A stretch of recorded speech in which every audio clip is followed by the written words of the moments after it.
Apabila datang kematian menimpa seseorang, datanglah kiamat baginya. Itu yang disebut dengan kiamat kecil. Hakikatnya mati adalah perpindahan dari kehidupan di dunia ini menuju kehidupan di alam barzakh. Menunggu kita di alam barzakh sampai datangnya saat kiamat. Entah 10 tahun, entah 100 tahun, entah 1000 tahun, hanya Allah saja yang maha tahu. Adapun orang-orang beriman yang melakukan amal kebajikan dalam kehidupan di dunia ini, masa penantian yang lama di alam barzakh buat mereka sebentar saja. Tetapi bagi orang-orang kafir yang ingkar, yang tidak beriman kepada Allah, yang hidup di dunia cuma menumpuk-numpuk dosa, tentu penantian di alam barzakh akan merupakan waktu yang sangat lama. Bukankah dalam kehidupan kita waktu itu memang relatif? Contoh misalnya, bagi pemuda-pemudi yang sedang duduk asyik memadu cinta, waktu 4-5 jam saja rasanya cuma 4-5 menit. Tenggelam oleh keasikan. Tapi buat orang yang berbaring di rumah sakit, meratap di balik-balik apa itu tembok derita kata lagu, di balik dinding-dinding penjara, sehari bagai seminggu, seminggu rasa sebulan, sebulan boleh jadi rasa setahun. Penantian yang sangat lama. Kapan kiamat itu akan datang? Ini rahasia Allah. Jangankan kita yang orang awam, baginda Nabi sendiri tidak diberitahu oleh Allah kapan kiamat itu akan terjadi. Tetapi sungguh pun demikian, banyak hadis-hadis yang menjelaskan ciri atau tanda-tanda datangnya kiamat. Nah, kalau sudah bicara soal tanda, tanda kiamat itu ada 2. Pertama yang disebut alamatus sughra, tanda-tanda kecil. Ini waktunya masih ada tenggang. Ada yang dinamakan alamatul kubra, tanda-tanda besar. Artinya kiamat sudah diambang pintu. Apa tanda-tanda kecil dari datangnya hari kiamat itu? Misalnya kata Nabi, apabila ilmu sudah diangkat oleh Allah, artinya apabila ulama sudah banyak wafat, minat orang belajar agama berkurang, lalu kebodohan nampak merajalela di mana-mana, zina dikerjakan secara terbuka, minuman-minuman keras jadi kebanggaan, itu termasuk di antara tanda-tanda kecil terjadinya hari kiamat. Apalagi misalnya iza waladatil ammatu rabbataha, apabila budak sudah melahirkan tuan. Apa maksudnya? Ada yang mentafsirkan apabila anak sudah bisa membudaki orang tuanya. Orang tua yang melahirkan dia, yang membesarkan dia, demi setelah si anak besar jadi orang berpangkat, bertitel, berharta, berkedudukan, jadilah orang tua itu budaknya. Sehingga sering dibilang kalau orang tua kaya, anak jadi raja. Tapi kalau anak yang kaya, orang tua sering jadi budak. Apalagi munculnya fitnah yang bergelombang, timbul perang antara dua bangsa yang besar, waktu berjalan terasa sangat pendek sekali. Itu merupakan tanda di antara tanda-tanda kiamat. Termasuk di dalamnya sulit membedakan mana laki, mana perempuan.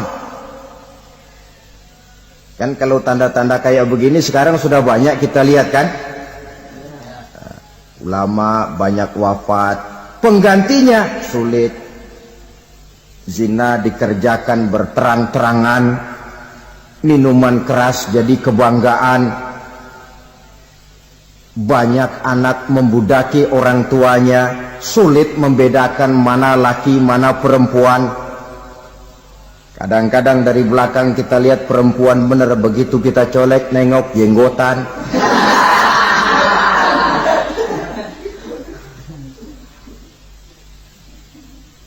Ini termasuk tanda-tanda kecil. Masih ada tenggang sampai akan terjadinya kiamat itu. Nah, yang dimaksud dengan tanda-tanda besar, ini tanda besar artinya kiamat sudah di ambang pintu. Pertama, matahari terbit dari sebelah barat. Apabila matahari sudah terbit dari arah sebelah barat, tertutuplah sudah pintu taubat. Bersabda Nabi kita, la taqumus sa'atu hatta tatlu'a syamsu min maghribiha. Tidak akan datang hari kiamat sampai matahari terbit dari arah sebelah barat. Fa iza tala'at, manakala matahari telah terbit dari arah sebelah barat, wa ra'ahan nasu, manusia banyak menyaksikan itu, amanu ajma'un, mereka pun lalu beriman. Yang tadinya kafir, yang tadinya ingkar, yang tadinya membangkang, setelah melihat matahari terbit dari sebelah barat, buru-buru beriman, berlomba-lomba mengucap dua kalimat syahadat. Tapi apa yang terjadi? Kata Nabi, wadzalika hina la yanfa'u nafsan imanuha lam takun amanat min qabl. Hari itu adalah hari yang iman sudah tidak berguna lagi bagi seseorang apabila sebelumnya memang dia tidak pernah beriman. Au kasabat fi imaniha khaira, atau beriman tetapi tidak pernah melakukan kebajikan di dalam keimanannya itu. Hari yang sudah kaset, hari yang sudah terlambat, beriman tidak akan ada gunanya lagi. Ini pelajaran buat kita. Sebelum sang surya terbit dari sebelah barat, sebelum nafas sampai di tenggorokan, artinya pintu taubat masih terbuka. Kalau dua hal itu sudah terwujud, nafas sudah sampai di kerongkongan atau matahari sudah terbit dari arah sebelah barat, tertutuplah sudah pintu taubat. Tak ada lagi gunanya pangkat, jabatan, harta, bahkan beriman pun dalam suasana macam itu. Too late, kata orang Kulon.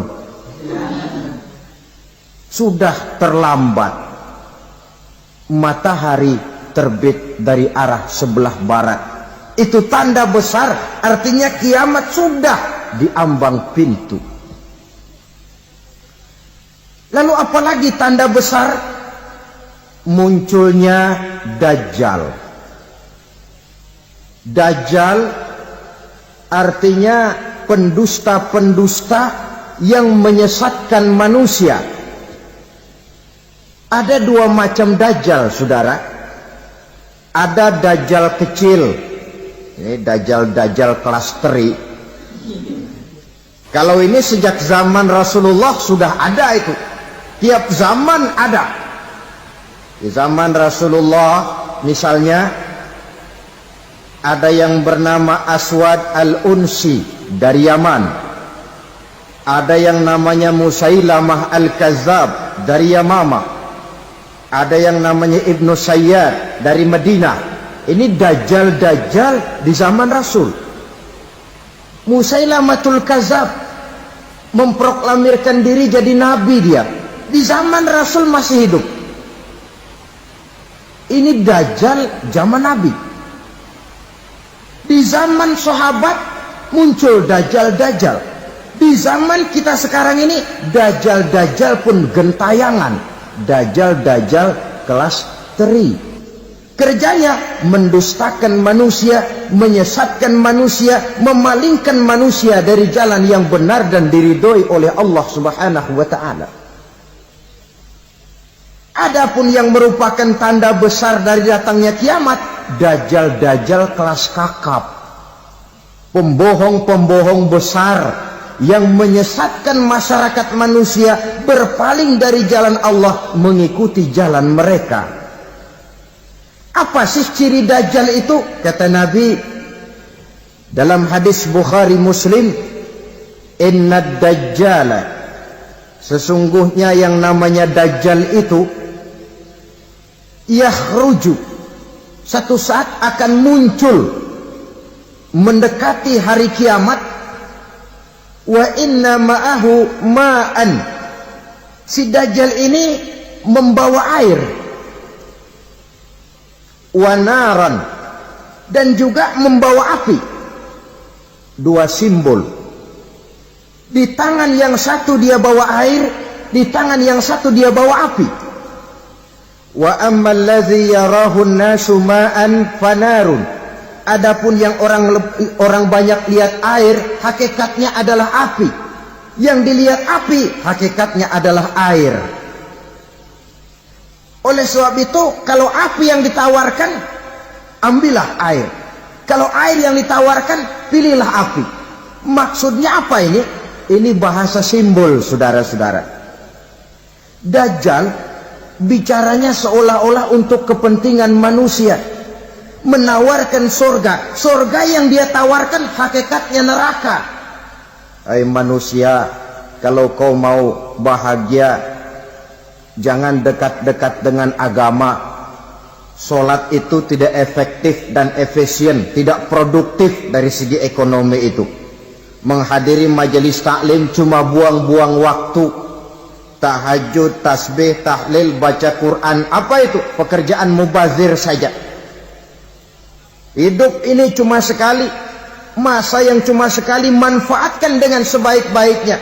Mumpung, dibawanya sifat mumpung tetapi dalam pengertian yang sangat negatif. Bicaranya seolah-olah untuk kepentingan manusia, tetapi sebenarnya menjerumuskan manusia.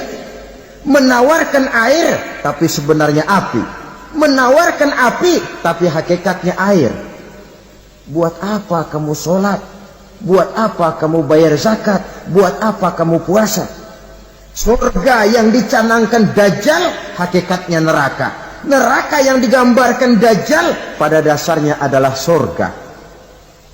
Jadi memutarbalikan fakta itu kerjaan dajjal.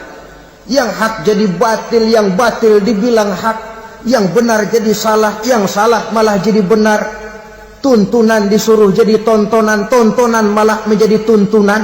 Itu pekerjaan dajjal profesinya. Zamannya Nabi Adam, dajjalnya kan iblis. Betul? Betul. Apa sih gang kerayuan iblis itu? Allah setelah menciptakan Nabi Adam kan bilang, Adam, kau dan istrimu Hawa tinggal di surga ini. Seluruh fasilitas yang ada di surga persilahkan kau nikmati. Satu yang tidak boleh, jangan coba-coba dekati pohon khuldi. Dekat saja jangan, apalagi sampai memetiknya. Datang dajjal yang namanya iblis ini. Adam, kamu tahu nggak kenapa tidak boleh makan buah khuldi? Ya nggak tahu, pokoknya saya dilarang. Bodoh kamu Dam. Khuldun artinya kekal. Kalau kamu makan itu buah, kau akan kekal di surga buat selamanya. Allah tidak kepengen, maka dilarang kamu makan buah khuldi. Kalau kau ingin kekal di surga Adam, makan saja. Saya bicara begini ini untuk kepentingan kamu Adam. Ini kan ciri-ciri dajjal. Bicaranya sih seolah-olah untuk kepentingan Nabi Adam, hakikat sebenarnya menjerumuskan Nabi Adam supaya ingkar dan melanggar larangan dari Allah Subhanahu wa ta'ala. Jadi setelah muncul dajjal, timbul kekacauan-kekacauan di masyarakat. Banyak yang terpengaruh, terpedaya dan terpesona. Termasuk mereka yang memproklamirkan diri jadi nabi. Mereka yang memproklamirkan diri jadi rasul di zaman sesudah Rasulullah wafat, itu adalah dajjal-dajjal. Maka saya ingatkan, Kalau di zaman kita sekarang ini ada orang ngaku jadi nabi, ada orang ngaku jadi rasul, biar bahasa Arabnya kental, Quran hafal, hadis ribuan hadis hafal, biar pakai serban sampai menyengser ke tanah, bahasa Arabnya fasih, tapi dia mengaku jadi nabi, jadi rasul, kita umat Islam wajib tidak percaya. Wajib untuk tidak percaya. Itulah dajjal-dajjal zaman kita sekarang ini. Tidak mustahil mereka datang mempengaruhi orang-orang awam supaya berpaling dari Rasulullah, mengikuti mereka. Nah, di akhir zaman nanti, mendekati hari kiamat, dajjal ini muncul, dajjal kelas kakap, menyesatkan masyarakat manusia untuk berpaling dari Islam, mengikuti seruan mereka. Apalagi di antara datangnya kiamat itu, tanda yang besar itu, turunnya Nabiullah Isa al-Masih, putra Maryam. Menurut berbagai hadis yang sahih, Nabi Isa al-Masih nanti akan turun lagi. Tidak membawa risalah yang baru, tapi meluruskan risalah Islam ini yang telah banyak ditinggalkan oleh masyarakat. Bahkan ada hadis menjelaskan beliau akan membunuh Nabi, mematahkan kayu-kayu salib, lalu melaksanakan haji dan umrah mengikuti syariat Nabi Muhammad, bukan membawa agama baru. Menjadi semacam mujaddid, reformer, menyelamatkan manusia dari bisikan dajjal. Bahkan ada riwayat yang menjelaskan bahwa Nabi Isa berhasil mengalahkan dajjal, mengembalikan masyarakat manusia kembali kepada ajaran Islam yang datang dari Allah, dibawa oleh Rasulullah sallallahu alaihi wasallam. Dengan kata lain, turunnya Nabi Isa bukan sebagai nabi dan rasul baru, tetapi mengikuti syariat Nabi kita Muhammad sallallahu alaihi wasallam. Saudara hadirin, ibu-ibu hadirat yang saya hormati, kemudian apalagi di antara tanda-tanda besar akan datangnya kiamat itu? Keluarnya asap atau awan. Kata Nabi, inna min asrati sa'ah dukhanan yamla'u ma bainal masyriqi wal maghrib. Di antara tanda-tanda kiamat, munculnya awan atau asap yang memenuhi antara langit dan bumi.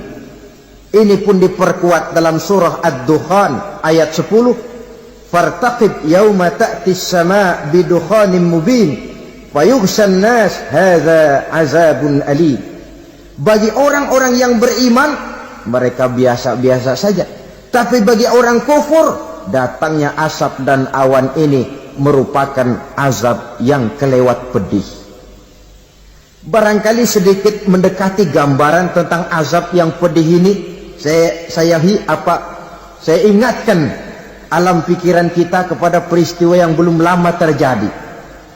Pernah dengar berita bocornya reaktor nuklir di Chernobyl, Uni Soviet? Pernah dengar? Nah. Bocornya reaktor nuklir di Chernobyl yang mengakibatkan ratusan bahkan sangat mungkin ribuan nyawa. Cuma satu reaktor. Bagaimana kalau seluruh cadangan nuklir yang dimiliki oleh para negara adik kuasa ini diledakkan? Bahkan yang konon menurut catatan, cadangan nuklir yang dimiliki bersama oleh Amerika dan Rusia sekarang ini sudah sanggup memusnahkan 6 miliar manusia. 1,5 kali lebih banyak dari jumlah manusia yang nongkrong di permukaan bumi ini. Saudara-saudara hadirin yang saya hormati, lalu saat mendekati hari kiamat, apalagi tandanya? Setelah Nabi Isa wafat, pada saat turunnya yang kedua kali,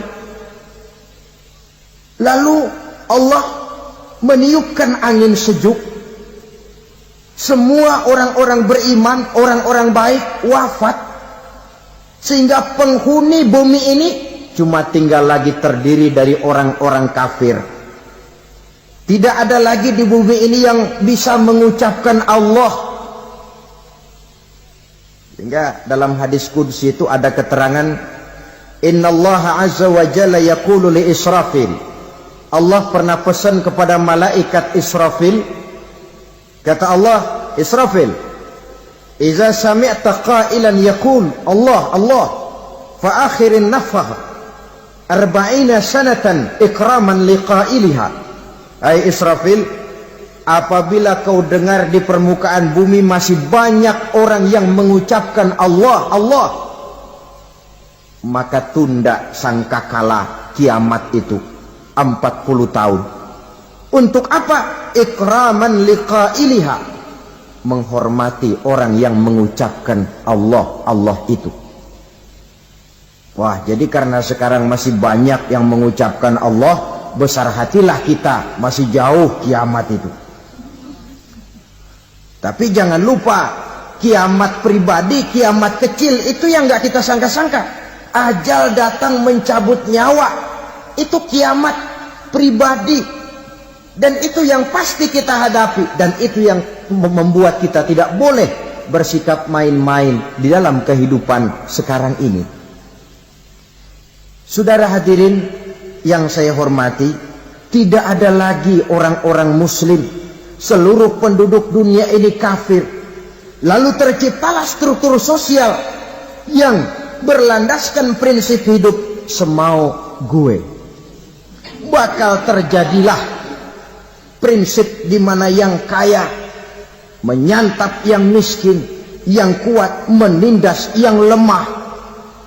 Hidup sudah bagaikan di rimba belantara, berlaku hukum rimba. Siapa yang kuat dia yang menang, siapa yang lemah menjadi mangsa. Timbul kekacauan, maksiat merajalela, munkarat menjadi-jadi, sehingga isi bumi ini penuh dengan segala macam perbuatan dosa. Tidak ada perlunya lagi alam diperpanjang temponya. Datang saat yang sudah dijanjikan oleh Allah Azza wa Jalla, maka terjadilah yang disebut kiamat kubra, kiamat besar, kiamat hancur-hancuran. Bagaimana kejadian ini dimulai? Dalam surah Az-Zumar ayat 68, Allah subhanahu wa ta'ala berfirman, wa nufikha fis suri fasa'iqa man fis samawati wa man fil ardi illa man sya'allahu. Maka manakala ditiuplah sangkakala, terkejutlah seluruh yang ada di langit dan seluruh yang ada di bumi. Bila saat kiamat datang, Allah perintah malaikat Israfil, Israfil, tiup sangkakalamu. Ditiuplah sangkakala oleh malaikat Israfil. Yang akibat daripada tiupan itu, seluruh yang ada di langit, seluruh yang ada di permukaan bumi terkejut. Yang ada di langit siapa? Malaikat kan. Bayangin aja kalau malaikat kaget, apalagi kita. Terkejut seluruh makhluk yang ada di bumi, yang ada di langit mendengar suara sangkakala itu. Bunyinya tidak sanggup kita bayangkan dahsyatnya. Ledakan nuklir, ledakan neutron, belum apa-apa ketimbang bunyi sangkakala malaikat Israfil ini. Nah, lalu mendengar bunyi sangkakala ini, gemparlah makhluk, kacaulah alam. Bumi gempa, planet-planet bertabrakan, gunung meletus, air laut tumpah ke darat, angin topan bertiup, halilintar menyambar. Lalu semua yang bernama hidup mati total. Mati bareng tanpa persiapan. La haula wala quwata illa billah. Saya kadang-kadang dalam tafakur bermohon, ya Allah, mudah-mudahan saya nggak nemuin kiamat beneran. Ngeri. Nggak bisa kita bayangkan macam apa suasana seperti itu. Allah saja banyak memberikan gambaran, misalnya Al-Qari'ah, wa mal qari'ah, wa ma adraka mal qari'ah. Kejadian yang menggemparkan. Tahukah kamu apa kejadian yang menggemparkan itu? Yauma yakunun nasu kal farasil mabsus wa takunul jibalu kal ihnil manfus. Pada saat itu manusia berterbangan bagai kupu-kupu. Gunung berterbangan seperti kapas ditiup angin. Gunung saja macam kapas, konon lagi manusia. Kematian total, mulai semut sampai gajah mati, jin mati, iblis mati, malaikat mati. Malaikat saja mati. Saudara hadirin yang saya hormati, kematian total yang tanpa persiapan. Orang bilang, Pak, kalau mati bareng begitu yang repot malaikat maut dong ya. Cabut sana, cabut sini. Itu kalau menurut logika kita. Mestinya begitu menurut logika. Tapi logika juga yang bilang nggak perlu serepot itu. Sebab untuk mematikan listrik di wilayah DKI, di wilayah Jakarta, nggak perlu tiap rumah didatengin matiin, ya lama. Cukup dari kantor pusatnya saja PLN tekan satu tombol, gelaplah seluruh Jakarta. Saudara hadirin yang saya hormati, kematian total. Lalu setelah kematian total, planet-planet juga mati, dalam arti tidak bergerak dan beredar. Angin mati, dalam arti tidak bertiup. Air mati, dalam arti tidak ada riak gelombang. Pokoknya semua mati.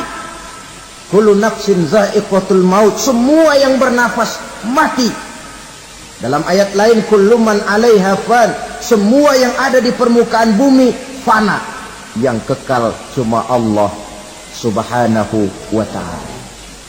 Yang paling belakang mati malaikat maut dan malaikat Israfil.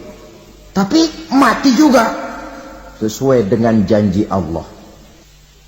Menurut hadis Bukhari Muslim dari Abi Hurairah, masa tenggang waktu antara kematian total pada tiupan sangkakala pertama dengan proses kebangkitan pada tiupan sangkakala kedua 40 lamanya.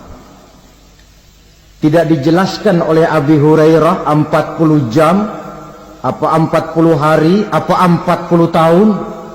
Hadis-hadis cuma menyebutkan 40 saja.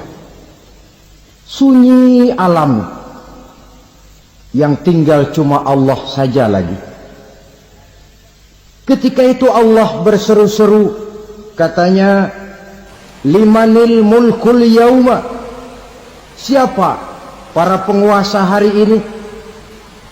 Mana itu raja-raja dan penguasa yang dulu mengaku jadi Tuhan? Fir'aun. Mana Fir'aun sekarang? Yang dulu jadi raja, merasa berhasil, sombong, lalu tidak mau turun-turun dari kekuasaannya, sampai kepada puncak kekurang ajarannya mengangkat diri jadi Tuhan. Mana itu Fir'aun? Namrus. Mana sekarang Namrus? La ilaha illa ana. Ternyata tidak ada Tuhan lain selain daripada aku, kata Allah. Proses kemudian, saudara-saudara, turunlah hujan dari langit. 40 lamanya hujan itu. Tidak jelas juga 40 jam apa 40 hari. Setelah air turun membasahi, datanglah tiupan sangkakala yang kedua. Semua yang bernama mati bangkit dari kuburnya masing-masing. Ini yang disebut yaumul ba'thi, hari kebangkitan. Allahu Akbar. Pada saat kita bangkit dari kubur kita masing-masing, kumpul di padang mahsyar namanya. Bayangin aja, saya sendiri nggak sanggup bayangin. Manusia sejak zaman Adam sampai zaman kiamat kumpul bareng di tempat sama. Berapa banyaknya itu?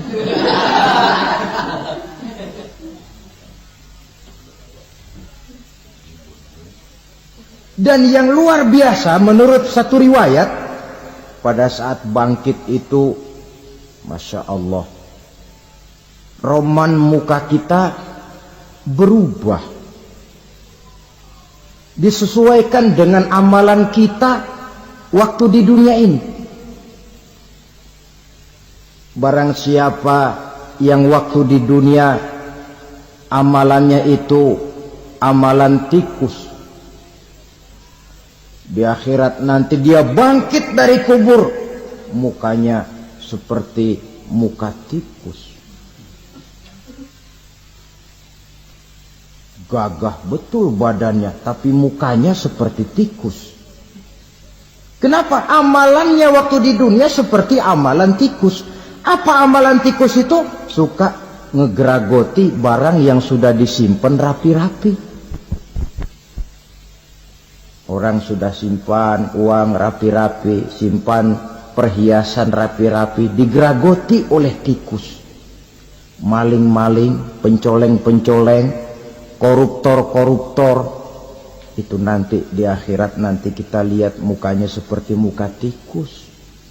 Oh, ini waktu di dunia suka nyolong, mukanya seperti muka tikus. Barang siapa yang waktu di dunia ini amalannya itu amalan macan, dia akan bangkit nanti mukanya seperti muka macan. Apa amalan macan? Macan itu amalannya menang-menangan. Orang yang mau menang saja nggak mau mengalah. Coba lihat di hutan. Kenal hutan nggak? Di hutan, raja hutan di mana-mana pasti macan. Betul kan? Betul. Padahal hutan belum pernah bikin pemilihan umum. Tapi macan tidak peduli ada pemilihan umum apa tidak, pokok saya raja. Sebab apa? Macan jadi raja itu bukan karena benar, tapi karena kuat jadi raja. Setelah dia jadi raja, rakyat hutan yang mesti dilindungi malah dimakan oleh raja macan. Kambing rakyat hutan dimakan oleh macan. Ayam rakyat hutan dimakan oleh macan. Itu nanti kita lihat di akhirat itu mukanya seperti muka macan, gagah betul. Lalu barang siapa yang di dunia ini amalannya itu seperti amalan anjing, nanti dia punya muka seperti muka anjing. Apa amalan anjing? Pertama, anjing itu kalau disuruh jaga rumah, dia tidak bisa membedakan mana maling, mana tamu. Biar yang datang maling kalau bawa tulang, anjing kalem. Yang kedua, anjing itu akan setia kepada siapa saja yang memberinya roti. Siapa yang memberinya roti, itulah majikannya. Apa kata majikannya, pasti dia laksanakan. Soal benar atau salah, dia tidak peduli. Setelah anjing dapat roti, dia tidak punya pilihan lain kecuali bilang, abdi mah kumaha juragan wae ayeuna mah.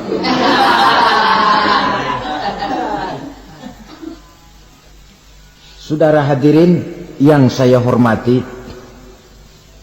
berkumpul di padang mahsyar, tiap orang sibuk dengan persoalannya masing-masing.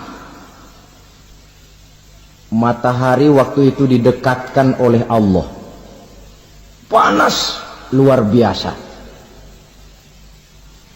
Ada yang saking panasnya itu mencucurkan peluh keringat sampai sebatas mata kakinya. Ada yang keringatnya sampai sedengkulnya. Ada yang keringatnya sampai sepusatnya, ada yang keringatnya mengalir sampai sebahunya, ada yang kelelap oleh keringatnya sendiri, sementara orang di sampingnya nggak apa-apa. Bergantung lagi amalan dia waktu di dunia ini. Saudara-saudara, sebagian orang dalam kepanikan padang mahsyar berombong-rombong datang mereka menghadap Nabi Adam. Ya Adam, anta abal bashar. Hai Adam, Tuhan adalah bapak moyang manusia. Kami sebentar lagi akan disidang, dimintakan pertanggungan jawab. Tolonglah kami, hai Adam. Kata Nabi Adam, jangankan nolongin sampean, saya sendiri tanggung jawab di hadapan Allah. Ketika dulu tidak boleh makan khuldi, saya serobot. Sudahlah, urus diri masing-masing saja, nafsi. Begitu kata Nabi Nuh, begitu kata Nabi Ibrahim. Tiap orang bertanggung jawab sendiri-sendiri. Ketika itulah saudara-saudara, nikmatnya menjadi umat Nabi besar Muhammad sallallahu alaihi wasallam. Sebab apa? Walaupun menurut abjad kita ini umat paling belakang, kan paling belakang kita ini toh, karena Nabi Muhammad adalah nabi akhir, tapi akan dihisap lebih dulu, lewat di atas sirat lebih dulu, masuk surga lebih dahulu ketimbang umat-umat belakangan. Ketika Rasul mendekati ajal, beliau tanyakan itu kepada malaikat Jibril. Malaikat Jibril berkata, Muhammad jangan khawatir, Allah sudah berjanji, inni haramtul jannata ala sairil anbiya hatta tadkhulaha anta, wa haramtuha ala sairil umami hatta tadkhulaha ummatuka. Surga aku haramkan buat seluruh nabi kecuali kalau engkau Muhammad sudah masuk ke dalamnya, dan surga aku haramkan buat seluruh umat kecuali kalau umatmu Muhammad sudah masuk ke dalamnya. Logikanya, walaupun menurut abjad kita umat paling belakang, bakal dihisap paling dulu, lewat di atas sirat paling dulu, masuk surga paling dulu, kalau mampir ke neraka juga paling dulu. Ya resiko. Jangan mau enaknya aja paling dulu. Saudara hadirin yang saya hormati, setelah masa kebangkitan itu jangan dikira begitu bangkit langsung diperiksa. Masih menunggu menanti ribuan tahun perhitungan padang mahsyar untuk sampai kepada proses yang disebut yaumul hisab, hari perhitungan. Seorang demi seorang bakal dipanggil. Bayangkan saja, kita se-RT saja di absen, kadang-kadang perlu waktu lama. Ini manusia sejak zaman Nabi Adam sampai datang hari kiamat, satu demi satu disidang di hadapan Qadhi Rabbul Jalil. Status sosial copot sudah waktu itu. Yang pernah jadi hartawan di situ tidak lagi kelihatan kehartawanannya. Yang pernah jadi jenderal tidak lagi dipanggil jenderalnya. Yang ustadz tidak lagi dipanggil al-mukarramnya. Seluruh status sosial selesai. Dipanggillah kita seorang demi seorang menghadap Qadhi Rabbul Jalil. Bagaimana proses penghisaban itu? Pertama, proses tanya jawab. Di antaranya ada hadis menyatakan, lan tazula qadama 'abdin yaumal qiyamah hatta yus'ala an arba'i khisalin. Besok di hari kiamat tidak akan bergeser telapak kaki seorang hamba sampai dia ditanya lebih dulu tentang 4 persoalan. Tentang ilmunya, kemana ilmu itu diamalkan. Tentang umurnya, di mana umur itu dihabiskan. Tentang masa mudanya, kemana masa muda itu dipakai. Tentang hartanya, dari mana harta itu didapat dan kemana harta itu dibelanjakan. Ini termasuk proses tanya jawab. Jadi kalau istilah pengadilan dunia, nama Fulan bin Fulan. Kamu waktu di dunia diberikan umur panjang untuk apa? Pernah mengalami masa muda, kemana kau habiskan masa remajamu? Kau diamanahkan ilmu, dengan apa ilmumu kau amalkan? Kau diberikan harta, dari mana harta kau dapat, kemana kau belanjakan? Tak seorang pun yang bisa mungkir. Sebab apa? Dikala itu yang menjadi saksi bukan orang. Yang menjadi saksi adalah seluruh anggota badan kita. Tangan bicara, kaki jadi saksi terhadap seluruh amalan yang pernah kita kerjakan pada saat kehidupan di alam dunia ini. Selesai proses tanya jawab, lalu diperlihatkan buku catatan kita waktu hidup di dunia ini. Jangan lupa Allah itu menyiapkan 2 superkomputer kepada kita. Sebelah ditempelin sebelah kanan, yang sebelah tempelin di sebelah kiri. Komputer itu namanya Raqib dan Atid. 2 malaikat yang apabila baik kita lakukan, refleks saja akan menulis kebajikan kita. Jahat kita kerjakan, akan tertulis. Catatan itu nanti diperlihatkan kepada kita. Waduh, alangkah malunya pada saat diperlihatkan catatan kita, buku rapot kita merah melulu. Barangkali diperiksa sambil diomelin, brengsek lo. Buku merah melulu begini, bagaimana waktu hidup di dunia? Tidak cukup diperlihatkan buku catatan kehidupan, rekaman kehidupan. Rekaman kehidupan kita secara utuh sejak terlahir sampai ajal datang merenggut nyawa. Barangkali mirip dengan video sekarang ini, di mana terekam dengan baik seluruh kegiatan kita sejak yang sekecil-kecilnya sampai kepada yang sebesar-besarnya. Untuk kemudian kita pun menerima balasan. In khairan fa khairun wa in syarran fa syarrun. Kalau baik ya baik balasannya, kalau jahat ya jahat juga balasannya. Catatan-catatan kita diberikan. Kalau banyak kebajikannya diberikan di tangan kanan dengan cara yang halus. Kalau banyak kejahatannya diberikan dari sebelah kiri atau dilempar dari belakang. Itulah sebabnya sejak di dunia ini kita sudah mohon kepada Allah. Ketika berwudu membasuh tangan kanan, apa kita bilang? Allahumma a'tini kitabi biyamini wa hasibni hisaban yasira. Ya Allah, berikan saya kitab di tangan kanan, dan kalau saya memang perlu dihisab, hisablah saya yang seringan-ringannya. Tangan kiri berlindung kita kepada Allah. Jangan sampai diberikan kitab di tangan kiri atau dari arah sebelah belakang. Wa a'udzubika an tu'tiya kitabi bishimali aw min wara'i zuhri, dari arah sebelah belakang. Na'udzubillah min dzalik. Setelah selesai lewat proses penghisaban, lewat mizan, timbangan, maka yang sudah selesai dihisab itu bergeraklah menuju sirat, jembatan yang terbentang menuju surga melalui neraka. Saudara-saudara, panjangnya perjalanan sirat itu memakan waktu ratusan tahun.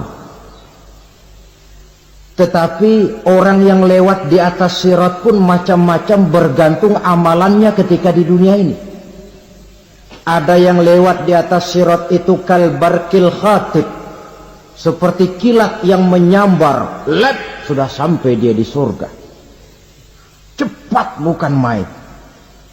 Ada yang lewat di atas sirat itu seperti orang lari-lari. Ada yang lewat di atas sirat itu seperti orang jalan biasa. Ada yang sambil merangkak, ada yang sambil ngesor, ada yang sambil gelayutan, ada yang selamat sampai ke ujung ke surga, ada yang tergelincir jatuh masuk ke dalam neraka, bergantung amalannya dalam kehidupan di dunia sekarang ini. Tiap kita akan melewati yang namanya sirat ini. Saudara-saudara kaum muslimin yang saya hormati, dengan demikian mereka yang selamat melalui sirat sampai ke terminal akhir surga, mereka yang ketika dihisab ternyata banyak kejahatannya daripada kebaikannya, mereka singgah di dalam neraka. Nah, adapun orang-orang yang beriman menurut ayat Quran dan hadis Nabi itu nanti ada bermacam-macam. Ada orang beriman itu yang dimasukkan surga. Ada orang beriman itu yang dimasukkan ke dalam surga. Ada orang beriman itu yang disebut penduduk surga. Kenapa lain-lain, Pak? Karena waktu di dunia amalannya juga lain-lain. Ada orang beriman yang masuk surga. Ini paling murah tiketnya. Mau masuk surga? Kata Nabi begini, ma min abdin qala la ilaha illallah thumma mata ala dhalik illa dakhalal jannah. Kalau seorang hamba sudah mengucap dua kalimat syahadat, dia yakin dengan kebenaran kalimat itu sampai matinya, orang itu akan masuk surga. Abi Dzar yang waktu itu diajak bicara heran, ya Rasul kok gampang betul? Iya, walaupun orang itu mencuri, iya, walaupun orang itu berzina, iya, biar dia mencuri, biar dia berzina, kalau dia sudah mengucap dua kalimat syahadat, dia yakin dengan kebenaran kalimat itu sampai matinya, itu orang akan masuk surga. Jadi masuk surga cukup dua kalimat syahadat, yakin sampai mati, masuk surga. Itu perkara masuk. Tapi kalau pertanyaannya diterusin, masuknya kapan, Pak? Nah, ini lain lagi urusannya. Sebab ada yang masuknya itu langsung, ada yang mampir dulu. Di sana tempat cuma dua, kalau tidak surga, neraka.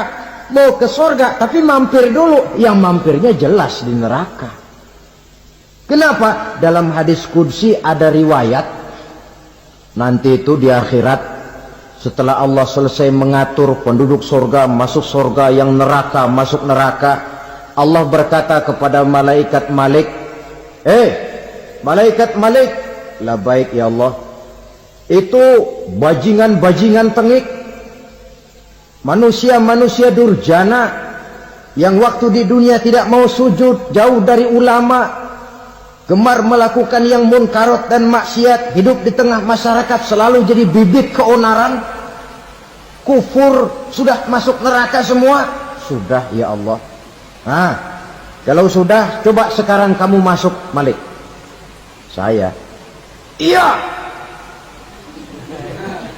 masuk neraka. Mau apa ya Allah? Kata Allah, akhriju minan nar man kana fi qalbihi misqala habatin min khardalin min iman. Kau masuk neraka, cari di dalam neraka orang-orang yang ada imannya walaupun kecil sebesar biji zarah, angkat mereka keluar. Masuk malaikat Malik ke neraka, cari orang yang ada imannya, korek-korek. Ya repot, udah pada gosong. Yang ada imannya diangkat ke atas, yang ada imannya diangkat ke atas, lalu dimandikan di Nahrul Hayat, namanya sungai kehidupan di akhirat nanti. Cakep lagi rupanya, bersih lagi wajahnya, apel di hadapan Allah. Kata Allah, bagaimana mas? Kapok nggak sampean? Kapok ya Allah. Nah, kalau kapok, idhab fadkhulil jannah, pergi masuk surga sana. Berangkat mereka ke surga, ketemu sama teman-temannya yang udah sampai lebih dulu, yang nggak pakai mampir lagi. Terjadi dialog. Kata teman-temannya yang udah pada nyampe duluan, mas, iya, emang baru sampai? Saya baru sampai. Memang mampir di mana dulu, Mas? Kita sudah lama sampai di surga. Saudara buka surah Al-Muddatsir ayat 34-35. Ma salakakum fis saqar? Kenapa kamu mampir di neraka Saqar? Qalu lam naku minal musallin. Mereka menjawab, kami mampir di neraka Saqar, Mas, gara-gara dulunya kami waktu di dunia tidak pernah sholat. Tidak pernah sholat? Tidak pernah. Karena rumahnya dekat masjid. Cuma dekat doang, Mas. Sholat mah enggak saya. Enggak pernah ngasih makan fakir miskin. Tidak pernah hadir di majelis taklim. Pendeknya tidak pernah melakukan kebajikan. Maka saya pun mampir di neraka Saqar. Untung betul saya punya iman, Mas, sedikit. Waktu hidup di dunia dulu saya pernah mengucap 2 kalimat syahadat. Sekali-kalinya waktu mau kawin. Masya Allah. Untung saja kawin. Kalau nggak kawin polos.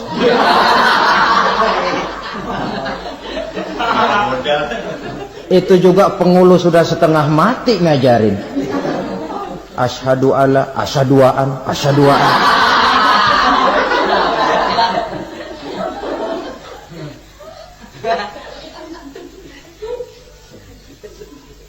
Ini namanya masuk surga.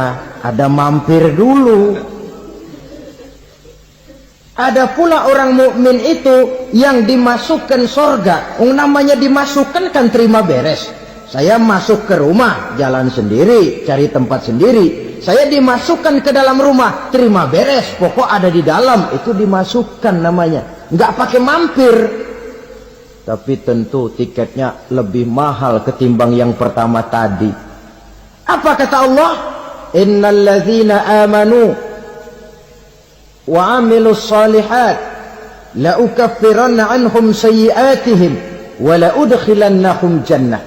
Sesungguhnya orang-orang yang beriman kemudian beramal soleh, kami hapuskan segala dosa dan kesalahannya, kami masukkan mereka ke dalam surga. Lihat ayatnya. Allah yang memasukkan, kita yang dimasukkan. Tidak pakai transit, tidak usah mampir. Cuma tidak cukup syahadat, tidak cukup amanu, tapi diiringi dengan wa'amilus salih. Iman, amal. Tidak cukup syahadat, lalu dibuktikan dia sholat, dia zakat, puasa, lalu dia melakukan berbagai macam kebajikan. Ini yang menyebabkan dia tidak pakai mampir di tempat yang bernama Saqar. Lalu ada pula orang mukmin itu yang disebut penduduk surga. Wah, ini sudah VIP ini. Ashabul jannah, penduduk surga. Siapa mereka? Kata Allah, innal ladzina amanu summa istaqamu fala khaufun 'alaihim wa la hum yahzanun ulaika ashabul jannah hum fiha khalidun. Sesungguhnya orang-orang yang beriman lalu istiqamah, tetap dalam melaksanakan perintah Allah, tidak goyah, tidak labil tapi stabil, istiqamah, mereka tidak takut dan tidak bersedih hati. Merekalah penduduk surga. Iman, istiqamah. Tidak punya duit, sembahyang. Banyak duit, sembahyang. Miskin, sembahyang. Kaya, tetap sembahyang. Istiqomah. Kadang orang kalau susah rajin ke masjid, banyak duitnya ngelihat masjid melengos. Itu yang dibilang waktu miskin hamba Allah, setelah kaya jadi hamba harta. Bergeser, tidak ada nilai istiqomahnya. Saudara-saudara, dengan begitu penduduk neraka itu dua. Ada penduduk permanen, ada penduduk yang semi permanen. Yang semi permanen orang-orang beriman yang mempunyai dosa besar. Mereka masuk ke neraka untuk menerima azab sesuai dengan dosanya. Bila selesai masa azab itu, mereka akan diangkat untuk ditempatkan kembali ke dalam surganya Allah Subhanahu wa ta'ala. Nah, dikala itulah saudara-saudara, ada yang disebut syafaat dari Rasulullah Sallallahu Alaihi Wasallam. Tapi tentu jangan lupa syafaat ini ibarat kain menambal dia. Kita punya kain bolong-bolong sedikit, syafaat yang menambal. Sholat kita ada kurang dikit, sedekah kita ada campur riak dikit, amalan kita ada tidak karena Allah dikit, kita berharap syafaat. Jadi biarlah kain masih bolong-bolong, yang penting punya kain. Tapi kalau kainnya tidak ada, yang ditambal apanya? Sholat tidak, puasa tidak, zakat tidak, berharap syafaat saja. Ya, terlalu berlebihan itu. Saudara hadirin yang saya hormati, apabila selesai proses penghisaban, proses penghitungan, maka dikala itulah manusia terbagi dalam dua kelompok besar. Fariqun fil jannah wa fariqun fis sa'ir. Sekelompok orang-orang beruntung yang masuk ke dalam surga, dan sekelompok lagi masuk ke dalam neraka. Akan memakan waktu untuk menceritakan sifat surga dan neraka, tapi insya Allah pada kesempatan pertemuan lain saya sampaikan. Namun sebagai gambaran umum cukuplah saya sampaikan sebuah hadis qudsi. Allah jelaskan, a'dadtu li'ibadiyas salihin ma la aynun ra'at wa la uzunun sami'at wa la khatara fi qalbil bashar. Aku sediakan buat hamba-hambaku yang soleh, yang tidak pernah terlihat oleh mata, tidak pernah terdengar oleh telinga, dan belum pernah terdetik dalam hati manusia. Jadi kenikmatan surga belum pernah dilihat mata, belum pernah didengar telinga, belum pernah terdetik dalam hati. Pedihnya azab neraka belum pernah terlihat mata, belum pernah terdengar telinga, belum pernah terdetik dalam hati. Saudara hadirin yang saya hormati, oleh karena itu sebagai uraian akhir daripada kiamat ini, marilah sama-sama kita memanfaatkan hidup dengan sebaik-baiknya, supaya jangan timbul penyesalan di hari kemudian nanti. Mudah-mudahan kita seluruhnya diselamatkan Allah dari azab neraka dan mendapat surga dan ridhonya. Sekian dan demikianlah pertemuan kita kali ini. Terima kasih banyak atas segala perhatian. Mohon maaf atas segala kekurangan. Usikum wa nafsi bitaqwallah. Wassalamualaikum warahmatullahi wabarakatuh. Bapak-bapak, ibu-ibu, saudara-saudara kaum muslimin rahimakumullah. Murai di dahan dan koko ayam di kandang. Dunia ini penuh dengan berbagai macam kesibukan. Sejak dari petani yang turun ke ladang, pedagang yang berangkat ke pasar, pelajar yang menuju sekolah, sampai kepada pegawai yang berangkat ke kantor, seluruhnya tidak lain untuk mencari sesuatu yang bernama bahagia. Setiap orang menginginkan kebahagiaan, dan tidak seorang pun menginginkan kesengsaraan dalam kehidupan ini. Namun nyatanya tidak setiap orang yang ingin bahagia mengetahui jalan yang harus ditempuhnya untuk sampai kepada kebahagiaan itu. Maka pada kesempatan pertemuan kali ini, saya ingin menyampaikan sebuah hadis dari junjungan kita baginda Nabi besar Muhammad sallallahu alaihi wasallam yang termuat dalam kitab Mukhtarul Ahadits An-Nabawiyah, di mana beliau bersabda, arba'un min sa'adatil mar'i. Ada 4 perkara yang merupakan tanda dari orang bahagia. Saya mau tanya, di antara saudara-saudara yang hadir di sini, apa ada yang kepengen jadi orang sengsara? Ya. Seluruhnya tentu ingin mendapatkan kebahagiaan. Maka menurut resep dari Nabi kita, tanda orang bahagia itu 4. Jadi kalau saudara ingin bahagia, harus mempunyai 4 perkara ini. Yang pertama, orang bahagia itu kata Nabi, darun wasi'un. Punya rumah biar bagus asal gede. Enak ngaturnya, daripada sudah punya rumah kecil, adanya di pinggir kali, gubuk, kalau hujan bocor, miring lagi, kiamat. Loh, kalau gitu Islam materialis dong.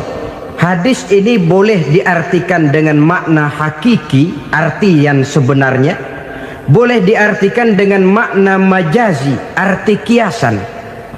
Kalau dia diartikan dengan arti kias, maka yang dimaksud darun wasi'un ay qalbun wasi'un. Rumah yang luas tidak lain daripada hati yang lapang. Karena di situ kunci kebahagiaan yang sebenarnya. Walaupun kita cuma tinggal di petak berukuran 2 kali 3 meter, kalau hati kita luas rasanya rumah itu. Tapi biar rumah kita halamannya saja puluhan ribu hektar, ada kolam renangnya, kamar tidurnya tidak lagi terhitung. Kalau hati yang menempati rumah itu sempit, maka akan terasa sempit jugalah rumah itu. Tempat bergantungnya tidak lain adalah hati. Marilah kita mencoba melihat berbagai pandangan orang tentang bahagia ini. Ada orang menyangka bahwa bahagia itu kalau dia mendapatkan harta yang sebanyak-banyaknya. Siapa yang banyak harta, dialah raja. Apa yang dia mau seluruhnya bisa dibeli. Keamanannya dia bisa menyewa petugas. Seluruh fasilitas untuk menyenangkan kehidupannya bisa dibeli. Pendeknya, hartalah segala-galanya dalam kehidupan. Sampai ada pepatah mengatakan, innad darahima fil amakini kulliha taksur rijala mahabatan wa jalala. Sesungguhnya harta, dinar, dirham, uang di mana-mana selalu bikin hebat orang yang memilikinya. Coba lihat, orang yang punya duit sama yang enggak punya duit, jangan gaya hidupnya, gaya jalannya aja lain. Wahia lisanun liman arada fasahatan, wahia silahun liman arada qitala. Uang adalah senjata yang paling ampuh bagi orang yang mau pergi perang, dan lidah yang paling fasih bagi orang yang mau bicara. Kalau bicara dengan lidah macet, cobalah bicara dengan harta, lancar. Sampai ada pepatah demikian, segalanya bisa diatur dengan harta. Maka di kalangan orang yang berpandangan semacam itu, seluruh kegiatan hidupnya hanya terfokus kepada bagaimana mengumpulkan harta yang sebanyak-banyaknya. Tidak peduli halal haram, tidak kenal sore pagi siang dan malam, tidak sempat sujud, jauh dari agama, jauh dari kehidupan yang bersifat ruhaniyah, jauh dari Allah dan sebagainya. Sampai dalam Al-Quran dikelompokkan dalam kelompok yang dinamakan lumazah. Allazi jama'a malahu wa'addadah yahsabu anna malahu akhladah. Mereka mengumpulkan harta sebanyak-banyaknya dan menyangka bahwa harta yang banyak itu dapat mengekalkan hidupnya, mengekalkan kekayaannya, mengekalkan kebahagiaannya. Saudara hadirin yang berbahagia, kalau pandangan hidup ini benar, artinya kalau harta memang merupakan satu-satunya hal yang dapat membuat orang bahagia, tentu di rumah mewah tidak akan pernah ada tangis derita. Tentu di satu tempat di mana fasilitas hidup serba menunjang tidak ada yang namanya penderitaan. Tapi suka dan duka, sedih dan gembira, senyum dan tawa adalah milik setiap orang, baik dia punya harta maupun dia tidak punya harta. Nyatalah bahwa harta semata-mata bukan merupakan jaminan bahwa orang akan bahagia. Walaupun tanpa harta orang sulit untuk bahagia. Saya mau cerita, ada orang super kaya, namanya Aristotle Onesimus, raja tanker Yunani. Dia punya kapal tanker saja konon sampai 11 banyaknya. Punya perusahaan penerbangan yang disebut Olympic Airlines. Punya hotel di berbagai kota besar di dunia ini, sejak dari New York, London, Paris, Rome dan sebagainya. Bahkan punya pulau yang dia namakan Pulau Scorpio. Ini kan namanya sudah kaya nggak tanggung-tanggung, punya pulau. Nah, dia punya 2 orang anak, yang satu laki-laki namanya Alexander, yang satu perempuan namanya Maria Onesius. Seluruh harapannya tertumpah kepada anak lakinya Alexander ini, yang akan meneruskan usahanya, meneruskan kekayaannya, meneruskan dinastinya. Apa yang terjadi? Ternyata anak yang dia harapkan yang bernama Alexander ini mati muda dalam kecelakaan pada waktu dia olahraga. Apa olahraganya? Namanya olahraga anak orang kaya, golongan jet set. Olahraganya olahraga pesawat terbang. Jatuh, ya nggak kapungut, habis mati. Tinggal satu anak perempuannya, Maria Onesius. Tapi anak perempuan ini juga malah urakan. Terakhir dia pacaran, bahkan kemudian kawin sama orang Rusia. Rupanya Aristotle Onesius ini broken. Kekayaannya yang berlimpah ruah, perusahaannya yang begitu banyak, siapa yang akan meneruskan? Siapa yang akan menggantikan? Sampai kemudian dia mengurung diri di Pulau Scorpio dan mati di sana secara mengenaskan. Seorang multi jutawan, seorang yang super kaya, mati menyendiri di pulau sepi. Ibarat kata pepatah, anak ayam mati di lumbung. Bukan kekurangan makanan, keurugan makanan. Begitu kehidupan Aristotle Onesius. Dan banyak orang-orang yang sudah demikian kaya sampai dibingungkan oleh kekayaannya sendiri. Telusurilah kehidupan David Rockefeller misalnya, Henry Ford misalnya, Adnan Khashoggi misalnya. Multi jutawan yang kadang-kadang dibuat keder oleh kekayaannya sendiri. Pantas ketika Imam Ali ditawarkan orang, "Ya Ali, kalau kepadamu disuruh pilih ilmu atau harta, kau pilih mana?" Ya jelas pilih ilmu dong.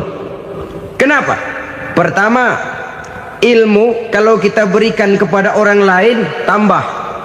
Tapi harta kalau kita berikan kepada orang lain kurang. Saudara punya uang 10.000, dibagi orang 5.000, jelas uang saudara berkurang. Tapi saudara punya ilmu, diberikan kepada orang lain bisa, saudara pun makin mantep. Tidak lantas jadi bodoh karena ngajarin orang. Saudara bisa Fatihah lalu mengajarkan orang Fatihah, orang bisa, saudara pun makin hafal. Tidak lantas setelah diajarin orang ilmunya hilang. Begitu datang dia minta orang, "Tolong ajarin saya Fatihah," udah habis, nggak ada.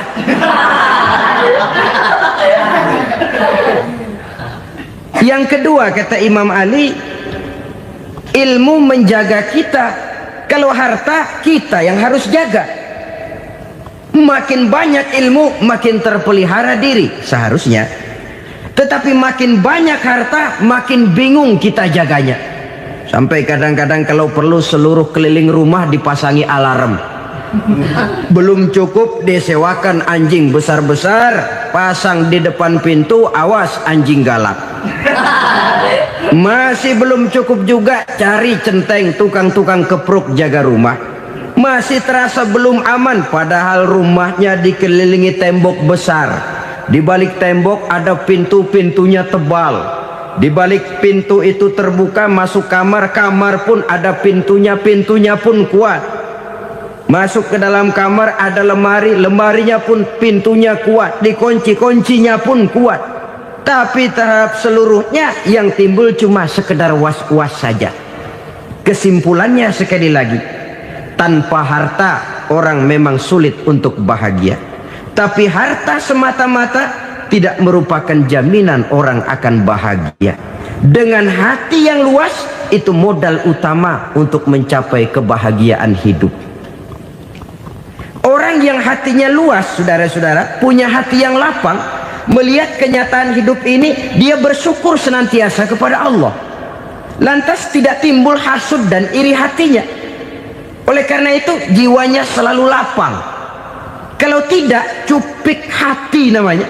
Dangkal pandangan, tidak senang melihat orang lain dapat nikmat, dan itu sering dijadikan contoh. Kalau orang yang lapang dada, dia lihat tetangganya beli TV baru, dia berkata, "Alhamdulillah ya." tetangga kita beli TV, mudah-mudahan kita bisa ikut nonton, lapang dadanya. Tapi orang yang sempit hati, lihat tetangga beli televisi, meriang. Enggak diapa-apain, meriang. Besoknya dengar tetangga beli motor, makin sakit, ke rumah sakit. Lalu di rumah sakit dengar tetangganya beli mobil, mati. Disiksa oleh perasaannya sendiri. Orang kalau hati sudah sempit dalam hidup, kemanapun dia pergi, sempit rasanya medan kehidupannya. Kemudian kita melihat juga ada orang yang menilai bahwa bahagia itu katanya kalau punya kedudukan yang tinggi, pangkat yang agung, wibawa yang besar. Mungkin betul, tapi mungkin juga tidak. Bergantung kepada hati orang yang punya pangkat itu. Sama dengan harta tadi. Harta akan membawa bahagia kalau dia jatuh ke tangan orang yang berhati lapang. Tapi harta akan jadi bencana kalau jatuh ke tangan hati orang yang sempit. Pangkat akan membawa bahaya kalau jatuh di tangan hati orang yang sempit. Lebih dari itu, kenyataan mengajarkan kepada kita bahwa ternyata pangkat dan jabatan tidak selamanya memberikan kebahagiaan dalam kehidupan. Bahkan resikonya kelewat besar. Beberapa bukti kita bisa ambil dari para pemimpin dunia yang menjadi korban lantaran pangkat dan jabatan yang disandangnya. Saudara ingat Presiden Abraham Lincoln dan John Kennedy dari Amerika? Dibunuh orang. Park Chung-hee dari Korea Selatan, Ziaur Rahman dari Bangladesh, Anwar Sadat dari Mesir, terakhir Indira Gandhi dari India, menjadi korban dari pangkat dan jabatan yang disandangnya dari orang-orang yang tidak senang dia memegang jabatan itu. Dia akan mudah mengundang bencana. Sehingga pantas kalau seorang presiden terkemuka Amerika, Harry Truman namanya, dia mengatakan jabatan presiden itu, kata dia, seperti orang nunggang macan, naik macan. Harus kita taiki, kalau enggak dia bakal nerekam kita, ngeri katanya. Adapun orang yang hatinya lapang, kalau dia menerima pangkat dan jabatan, dianggapnya itu satu kesempatan untuk berbuat baik. Tapi orang yang berhati sempit, menerima pangkat dan jabatan, bukan kadang-kadang menerima, malah berusaha setengah mati mencapai dengan segala cara. Kalau perlu jilat atas, jilat atas. Jadi golongan sumuhun dawu. Jadi kelompok kulon nuwun, yes sir, yang kerjanya cuma oke bos. Kalau perlu jilat atas, jilat atas. Kalau perlu injak yang bawah, injak yang bawah. Perlu sikut kiri kanan, sikut kiri kanan. Yang penting pangkat dapat, jabatan dapat. Orang yang semacam ini, kalau sudah mempunyai pangkat dan jabatan, biasanya dia tidak menganggap itu sebagai amanah, tidak menganggap sebagai kesempatan berbuat baik, tapi malah kesempatan untuk memperturutkan hawa nafsunya yang dilatar belakangi oleh kesempitan hatinya tadi. Apalagi kalau orang memperoleh pangkat karena banyak mengeluarkan uang. Seakan-akan pangkat dan jabatan itu sekarang macam proyek, pakai tender. Siapa yang berani bayar segini, naik. Nggak berani, minggir. Padahal logikanya, kalau orang mencapai satu jabatan karena banyak mengeluarkan uang, hampir bisa dipastikan bahwa setelah jabatan itu dia pegang, langkah pertama yang akan dilakukannya ialah berusaha bagaimana uang yang dia keluarkan supaya kembali. Ya paling kurang pulang modal dulu dong. Soal mikirin rakyat soal nanti, tapi ini modal harus pulang. Itu celakanya kalau orang memperoleh pangkat dan jabatan cuma karena banyak mengeluarkan uang. Jarang orang yang mempunyai keyakinan dan pandangan bahwa pangkat dan jabatan merupakan amanah. Jadi sekali lagi, pangkat dan jabatan mungkin saja membawa kebahagiaan kalau jatuh ke tangan orang yang berhati lapang. Tapi bisa jadi bencana kalau dia jatuh ke tangan orang yang mempunyai hati yang sempit. Dan lagi-lagi stresnya hati yang lapang. Lalu sebagian orang, saudara, ada yang berpandangan katanya bahagia itu kalau jadi orang terkenal, mempunyai popularitas, menjadi idola di kalangan remaja, di kalangan orang tua, di segala lapisan masyarakat. Padahal makin populer orang makin terikat dia. Ya kalau macam kita ini kan nggak punya nama, nggak populer, tengah malam buta mau nongkrong di warung Tegal aman. Tapi pangkat, jabatan, kedudukan, popularitas menyebabkan kita diikat dengan berbagai macam peraturan. Cuma mandi sama ke WC saja yang nggak dikawal.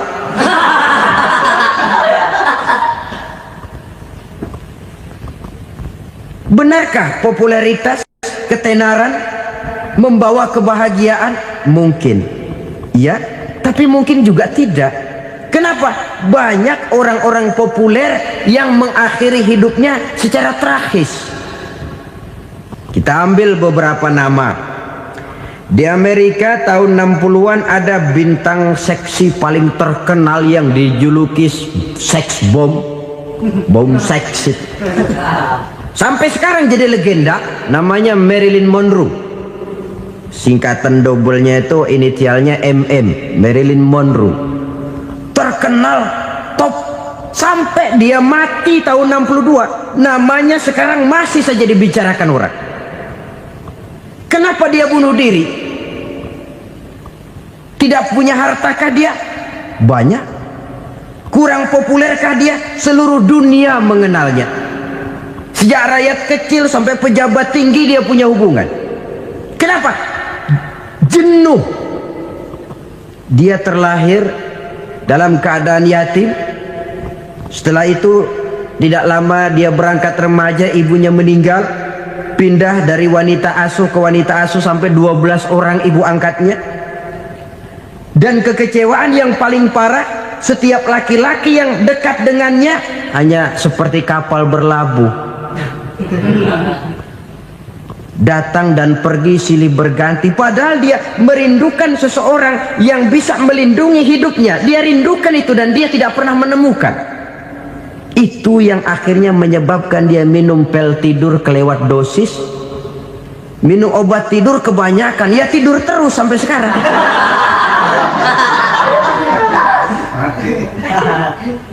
Dia mengakui, saya telah memiliki ketenaran, tapi saya tidak pernah hidup dalam ketenaran itu. Saya pandai main sandiwara, tapi saya ingin hidup dalam alam yang real sebagaimana umumnya orang. Itu yang dia rindukan. Menyusul jejak yang namanya Marilyn Monroe ini, Billie Holiday, saudara kenal tentu. Di rumah sakit dirawat. Dia juga minum obat overdosis, mati lagi.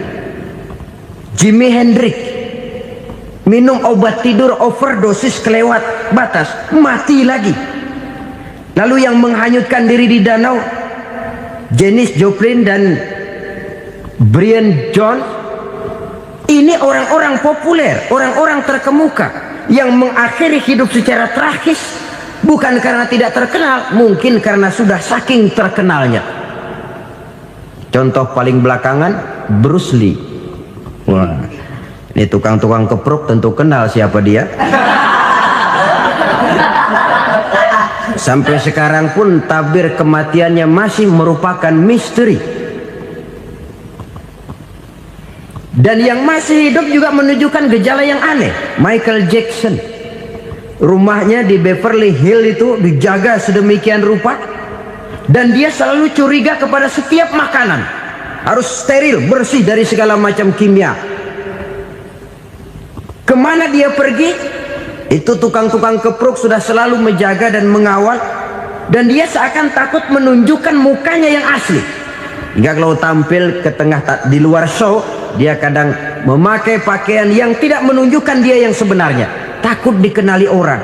Ternyata popularitas sering jadi momok yang meracuni kehidupan manusia. Oleh karena itu, benarlah junjungan kita pada saat beliau mengajarkan orang akan bahagia kalau dia mempunyai hati yang lapang. Nah, sekarang masalahnya untuk mendapatkan hati yang lapang caranya bagaimana? Kita kembali kepada konsep Quran. Allah mengajarkan, ala inna bi dzikrillahi tatmainnul qulub. Ketahuilah bahwa dengan banyak mengingat Allah, hati akan tenang, jiwa akan lapang. Dengan kata lain, dekat dengan agama, merasakan kehadiran Allah dekat dalam hidup, itu muara pertama untuk mencapai hati yang lapang. Ala inna bi dzikrillahi tatmainnul qulub. Jangan macam orang sekarang ingin mendapatkan ketenangan lalu tapak di puncak gunung, di gua-gua, di tempat sepi. Iyalah kalau nggak ada ular. Kalau tergigit ular berbisa, ketenangan belum, mati jelas itu. Islam positif untuk mendapatkan ketenangan. Ala inna bi dzikrillahi tatmainnul qulubi. Bahwa ketahuilah bahwa dengan banyak mengingat Allah, hati akan tenang, jiwa akan lapang, nuansa pikiran akan luas. Karena yang namanya bahagia ada dimanapun manusia berada.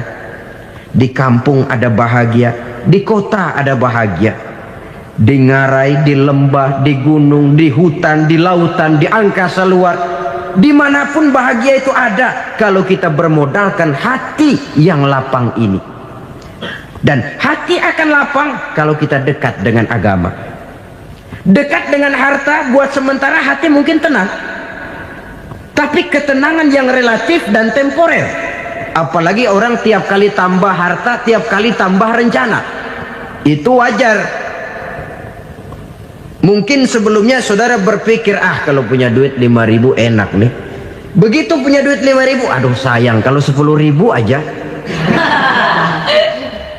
Tiap kali tambah harta, tiap kali lain rencana. Makin banyak rencana, makin menjauhkan kita dari yang namanya ketenangan. Padahal ketenangan merupakan unsur utama untuk mencapai bahagia. Dan ketenangan itu bermuara dalam hati manusia. Tengoklah kehidupan ini. Orang yang banyak harta dengan orang miskin, berbedakah rasa sakit yang mereka tanggungkan? Rasanya tidak. Walaupun si kaya tidur di kasur empuk berselimutkan sutra mahal, sementara si miskin meringkuk di balai bambu yang keras dan kasar. Apabila maut datang, dia juga tidak pernah pilih bulu. Maut datang menjemput si kaya di singgasana keemasannya, dikelilingi oleh para pengasuh, dayang dan idang serta para pengawal. Dan maupun datang menjemput si miskin papa sehingga ia tergelepar di tepian jalan. Kedua-duanya bernama mati.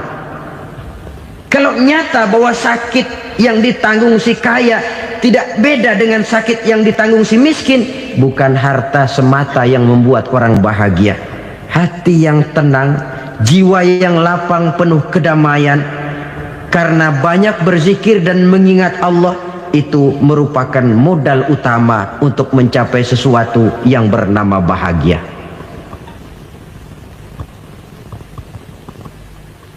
Saudara hadirin yang saya hormati, inilah yang pertama dari 4 ciri yang digambarkan oleh Nabi tentang tanda-tanda orang bahagia. Dan harus berangkat dari yang pertama ini, hati yang lapang. Ini yang harus kita miliki lebih dahulu. Baru nanti akan menyusul kepada poin yang ketiga, kedua, dan selanjutnya. Sebab kalau hati sudah terisi dengan jiwa yang lapang, seluruh persoalan insya Allah akan bisa kita atasi dengan sebagaimana mestinya. Yang kedua sekarang, tanda orang bahagia menurut baginda Nabi, markabun syariah. Orang bahagia itu, kata beliau, punya kendaraan biar cepat asal lancar. Artinya kemana dia mau pergi mudah. Apa maksud hadis ini? Kalau kita kaji lebih dalam, kendaraan itu kan alat transportasi. Transportasi tidak lain adalah usaha memudahkan komunikasi. Pindah dari situ kepada teori bahwa manusia adalah zon political, makhluk bermasyarakat yang tidak bisa memenuhi kebutuhan hidupnya secara sendirian. Kita memerlukan keberadaan orang lain dalam kehidupan ini. Untuk memakai baju saja kita sudah perlukan petani yang tanam kapas, pabrik yang memintal kapas jadi benang, pabrik yang menenun benang jadi kain, sampai kepada mesin jahit, sampai kepada tukang jahit. Itu cuma untuk memakai pakaian saja. Tidak seorang pun di antara kita yang sanggup memenuhi kebutuhan hidupnya secara sendiri. Kita perlu orang lain. Maka kebebasan dalam arti mutlak, kebebasan tanpa batas, itu tidak mungkin ada dalam kehidupan. Karena kita mengadakan yang disebut interaksi sosial. Setiap kegiatan kita tentu melibatkan orang lain. Menurut kita barangkali kita bebas jalan di jalan raya semaunya, tapi orang lain berkendaraan pun merasa bahwa ini ada juga jalan haknya, dan begitu selanjutnya. Oleh karena itu, maksud dari kendaraan yang cepat ini adalah khulata'uhu ma'as solihin. Lingkungan pergaulannya terdiri dari orang-orang soleh. Pergaulannya luas. Kemana dia pergi ada temannya. Kesulitannya ada tempat dia cerita.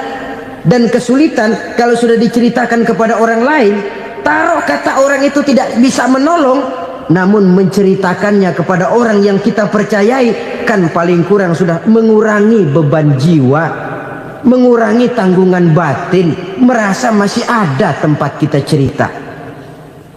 Maka lebih baik orang awam yang mau bergaul ketimbang orang setengah alim tapi ngunci pintu.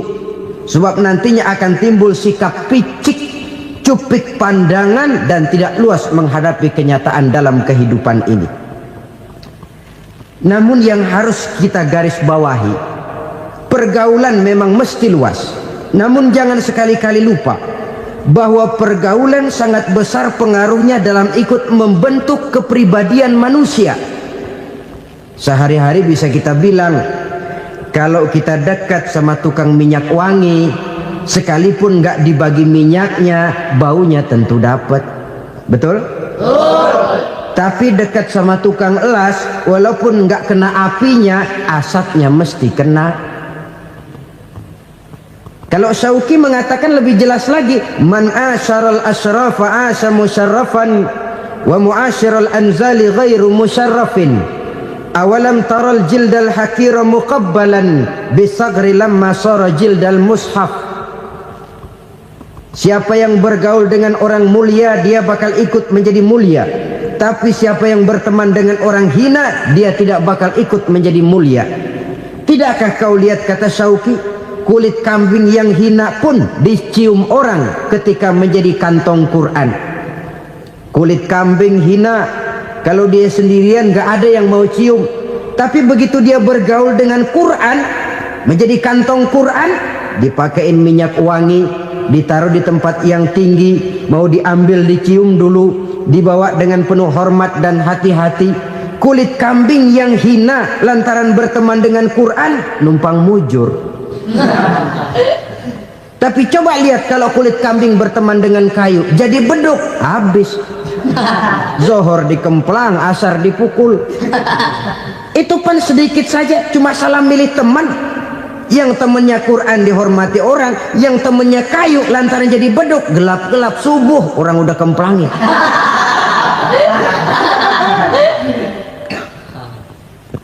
Maka terutama kepada adik-adik remaja yang masih mencari identitas diri, yang ibarat kaset masih kaset kosong, mudah diisi oleh apapun, pandai-pandailah memilih teman dalam bergaul.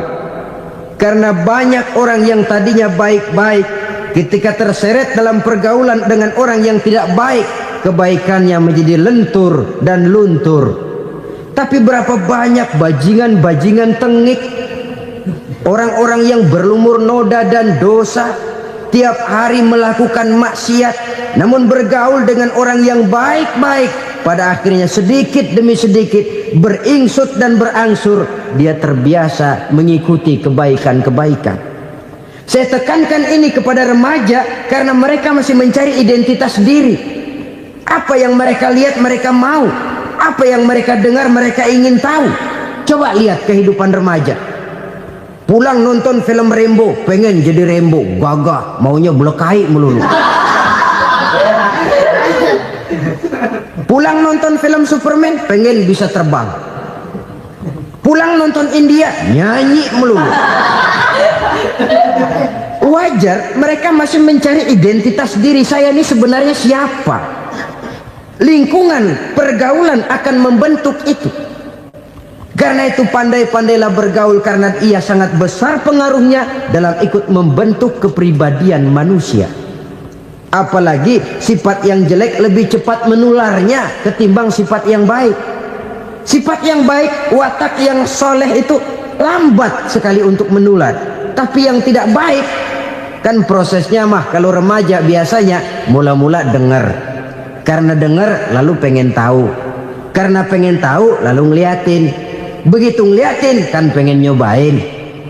Setelah nyobain ketagihan. Nah ini prosesnya. Yang namanya ganja, morfin, narkotik awalnya kan begitu. Mula-mula denger katanya kalau sudah fly to the sky, sudah melayang ke langit katanya, disitulah puncak kebahagiaan. Mulanya cuma denger.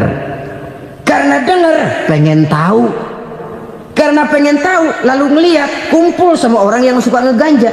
Setelah ngeliat, nah pengen ngerasain. Begitu ngerasain enak juga, ketagihan. Kalau sudah ketagihan jadi penyakit kronis, bisa merembet kepada yang lain. Iya, kalau orang tuanya mampu untuk beli morfin, beli ganja. Kalau tidak kan pikirannya ngayap, jemuran siapa ya gue sahabat. Timbullah perbuatan-perbuatan negatif yang bermula dari salah pergaulan. Apalagi buat adik-adik remaja yang tinggal di kota-kota besar, yang pengaruh budaya, pengaruh kesenian, pengaruh struktur kehidupan yang nampak makin individualistis, di mana persaingan tajam, tensi ekonomi tinggi, orang mudah mengalami stres.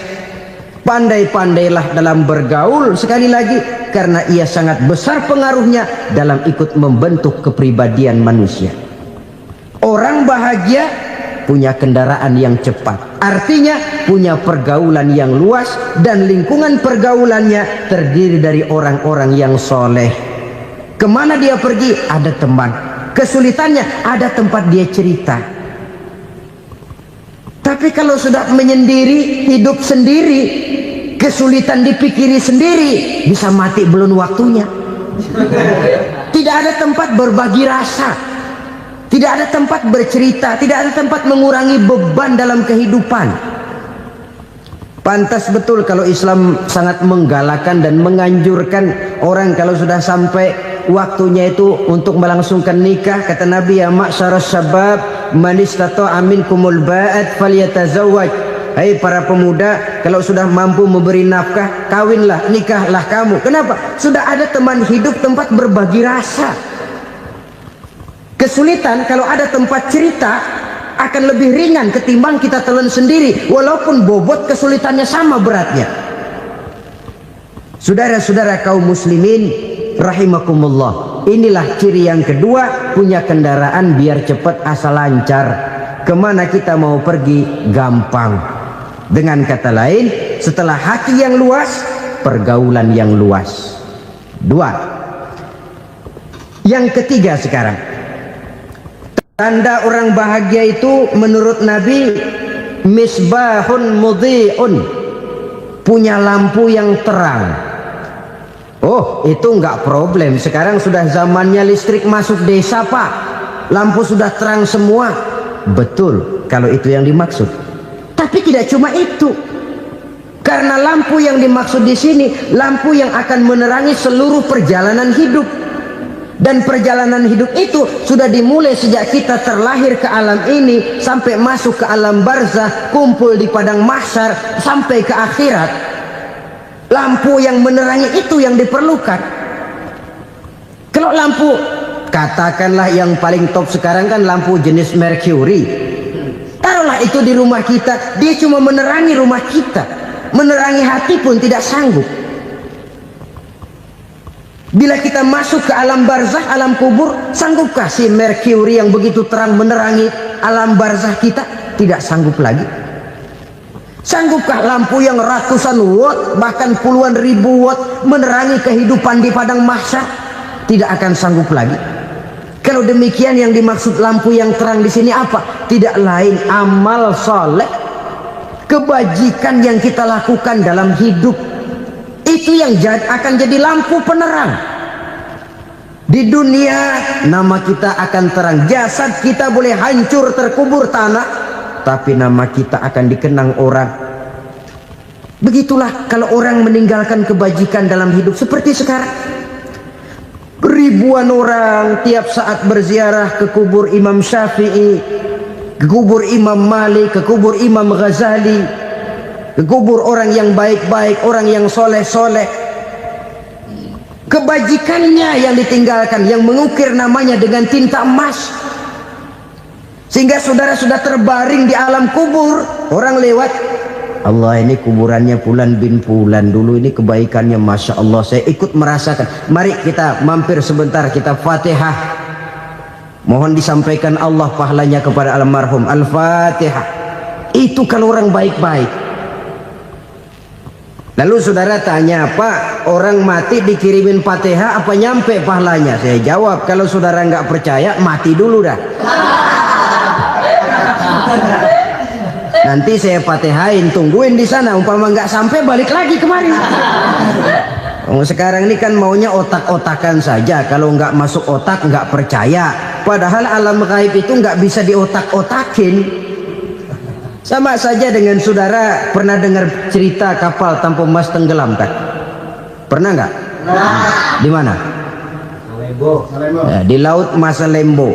Begitu ketampo emas tenggelam, ratusan penumpang itu terjun ke laut, dipermainkan gelombang, berjuang menghadapi maut itu. Orang lagi timbul tenggelam di lautan, dihantam ombak, kita tengokin pakai helikopter. Pak, lagi timbul tenggelam ya? Iya, tolongin. Jangan khawatir Pak, nih saya kirim intan Pak, harganya 10 juta. Kira-kira orang yang timbul tenggelam di laut seneng nggak? Kan mahal toh intan 10 juta. Kenapa dia nggak senang? Karena intan 10 juta dalam kondisi seperti itu tidak sanggup menyelamatkan dia. Dia akan girang kalau dikirimin ban mobil bekas, dikirimin papan terentang atau bambu. Intan yang 10 juta dia nggak girang, ban mobil bekas yang 1000 perak tuh pegang, itu yang dia girang betul. Inilah sebabnya Nabi berkata, mal mayyitu fi qabrihi illa kal ghariqil mutaghawwis. Orang yang meninggal di alam kuburnya seperti orang timbul tenggelam di lautan. Yantaziru da'watan min ahli, menunggu doa dari keluarganya yang masih hidup. Duh, bapak saya sudah meninggal, saya sayang benar sama dia. Kirimin kulkas ke kuburannya Itu sama saja dengan tadi orang tenggelam di lautan dikirimi intan yang harganya 10 juta, tidak sampai. Begitulah kalau kebajikan yang kita tinggalkan dalam hidup, sudah mati pun kubur kita masih diziarahi orang. Tapi kalau jahat yang kita tinggalkan, boro-boro lah orang mau doa lewat dekat kuburan kita juga serem. Tuh bajingan no, dulu mati dipendem di situ tuh. Jangan lewat situ, ntar kesurupan, jangan. Lewat saja orang ngeri. Konon lagi membacakan Fatihah dan mengirimkan doa. Hidup pada hakikatnya adalah kesempatan untuk berbuat baik. Maka sekali kesempatan itu diberikan, manfaatkan dengan sebaiknya. Sebab kesempatan kedua tidak akan pernah ada. Kesempatan berbuat baik di sini, di akhirat sudah pembalasan namanya. Sekali kesempatan itu dicabut, dia tidak akan pernah dikembalikan lagi. Kata Iqbal, hidup tidak mundur ke belakang, Bung. Berhenti diinjak orang, mundur hancur. Tidak ada kata mundur dalam hidup ini. Berhenti diinjak orang, mundur kecebur. Tidak ada kata lain. Harus maju dalam kehidupan, dalam artian yang positif. Hidup adalah kesempatan untuk mengumpulkan kebajikan yang sebanyak-banyaknya. Di situ nilai daripada manusia. Sekarang ini memang nggak kelihatan kok, orang yang banyak pahala sama yang banyak dosa nggak kelihatan kok.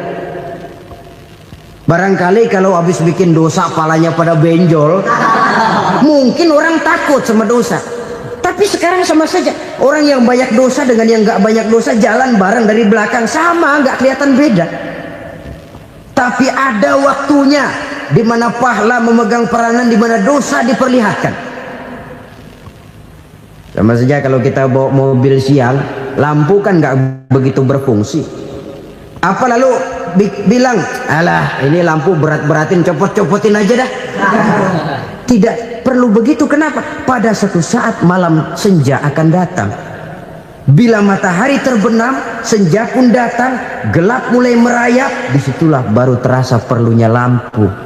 Pahala begitu. Sekarang orang yang nggak ada pahalanya nggak kelihatan dalam kehidupan. Tapi pada suatu saat senja kehidupan akan datang. Ajal merenggut nyawa, malam merayap, dan hidup mulai diliputi kegelapan di alam barzah. Dikala itu kalau nggak punya lampu, alangkah malangnya kita. Sebab amal yang baik, kata Nabi, di alam barzah itu akan diciptakan menjadi perempuan yang cantik menemani kita. Amal yang jahat akan menjadi orang yang paling jelek nemenin kita. Sudah di tempat gelap yang nemenin jelek.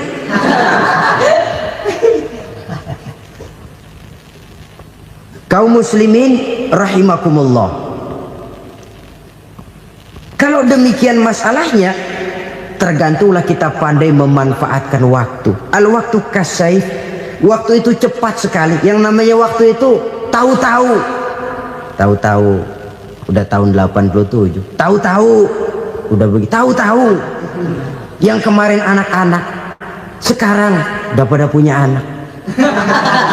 Tahu-tahu saja itu. Begitu cepat waktu berlalu. Kalau tidaklah pandai kita memanfaatkannya, akan rugi kita. Nabi bersabda, man kana yaumuhu khairun min amsihi fahuwa rabih. Barang siapa yang hari ini lebih baik daripada hari kemarin, itu orang untung. Hari ini lebih baik daripada kemarin. Bulan ini lebih baik dari bulan kemarin. Tahun ini lebih baik dari tahun kemarin. Itu orang yang beruntung. Tahun kemarin sembayangnya maghrib doang, sekarang udah tambah isya.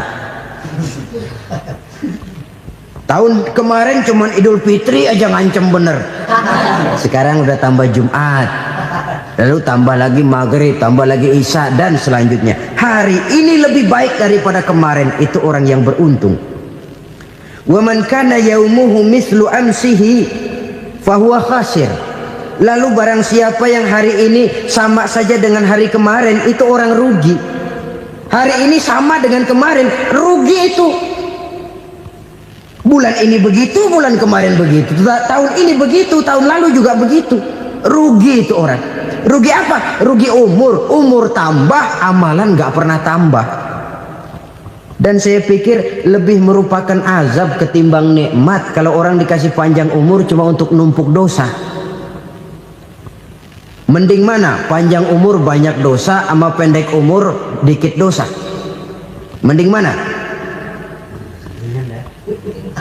Mending mana? Ya, paling mending tentu panjang umur banyak pahala. Tapi kalau tidak, sekali lagi, lebih merupakan azab ketimbang nikmat kalau orang diberikan panjang umur tapi cuma untuk sekedar menumpuk dosa. Kehilangan kesadaran bahwa dunia bukan terminal akhir dari satu perjalanan. Dia cuma halte di mana kita berhenti sebentar untuk menuju kepada terminal yang hakiki. Saudara-saudara kaum muslimin rahimakumullah. Inilah lampu yang akan menerangi kehidupan. amal yang kita lakukan di dalam kehidupan. Jadi yang dimaksud dengan lampu yang terang, kebajikan yang kita kerjakan dalam hidup. Nah, setiap orang di awal tadi saya bilang ingin bahagia. Bahagia itu kan hakikatnya kumpulan senang dan selamat. Senang, selamat. Apa bedanya? Senang tapi tidak selamat, nggak bahagia. Selamat tapi nggak senang, nggak bahagia orang.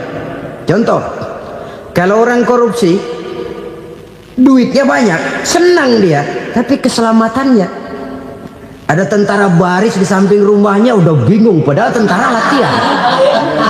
Tentara cuma latihan, dia bingung. Senang, tapi karena keselamatannya tidak terjamin, dia tidak bahagia. Sebaliknya pegawai negeri jujur benar, cuma segaji-gajinya, selamat nggak korupsi, tapi melarat, ya nggak bahagia juga, kurang senang. Kesenangan dan keselamatan untuk dunia saja, ya sekali lagi, kalau cuma sekedar untuk dunia saja, bisa dibeli pakai uang. Bisa dibeli pakai uang.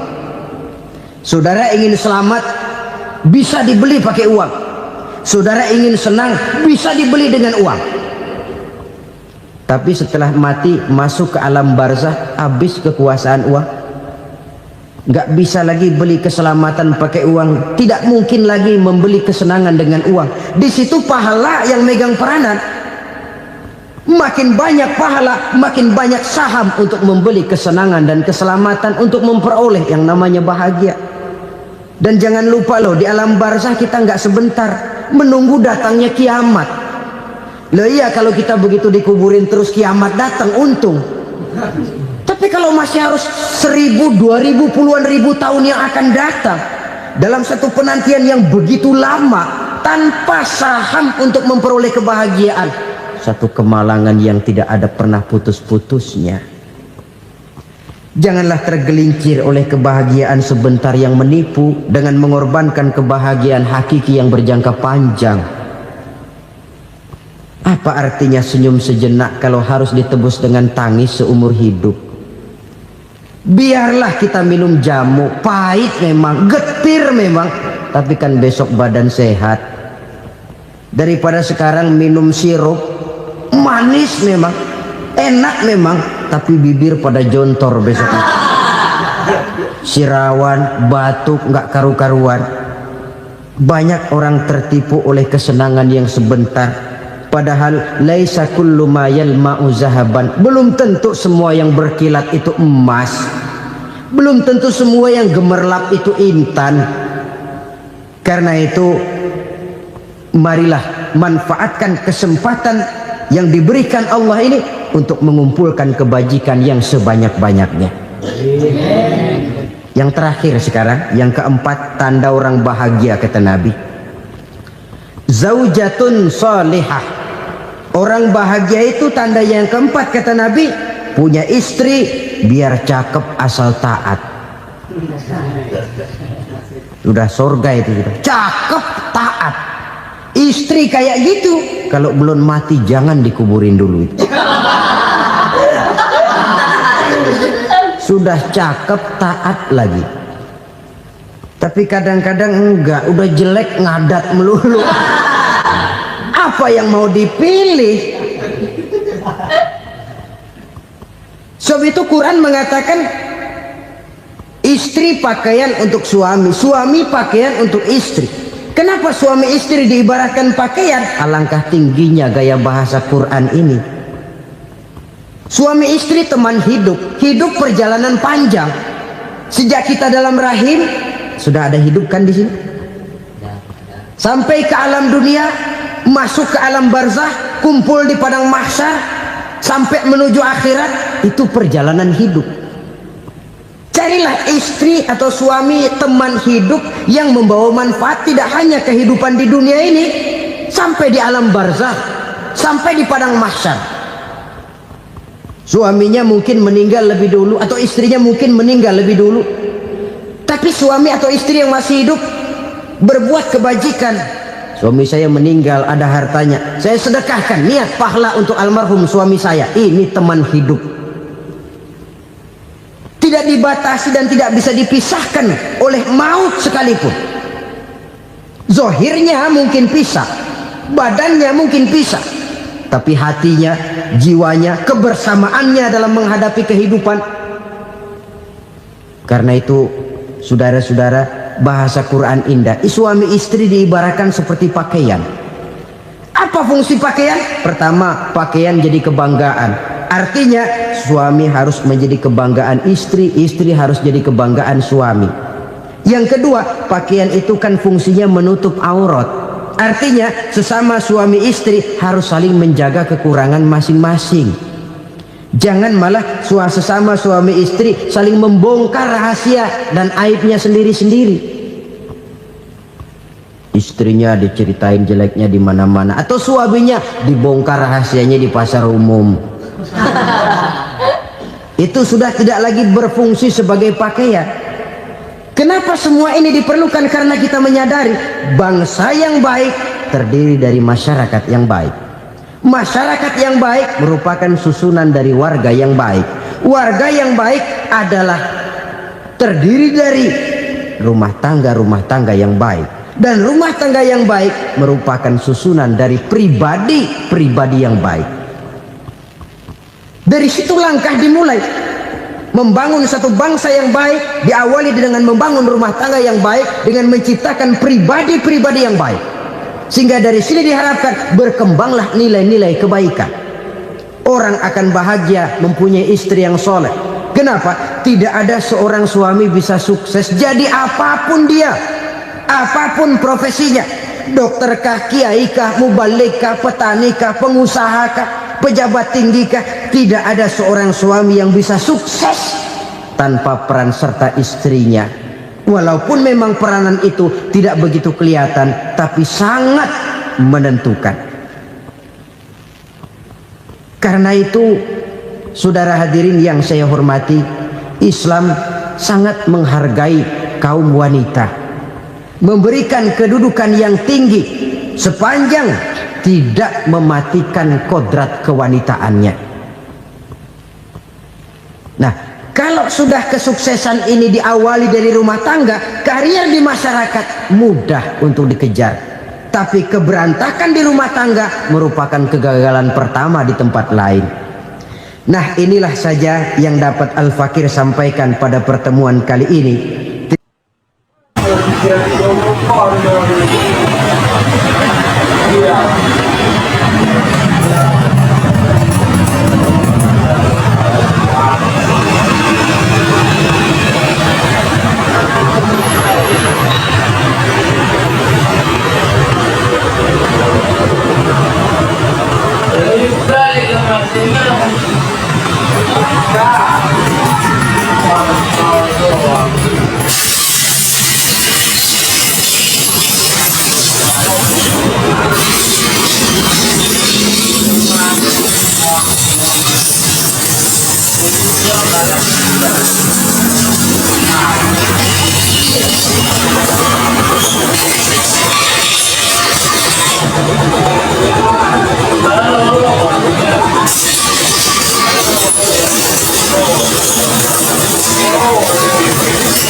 What?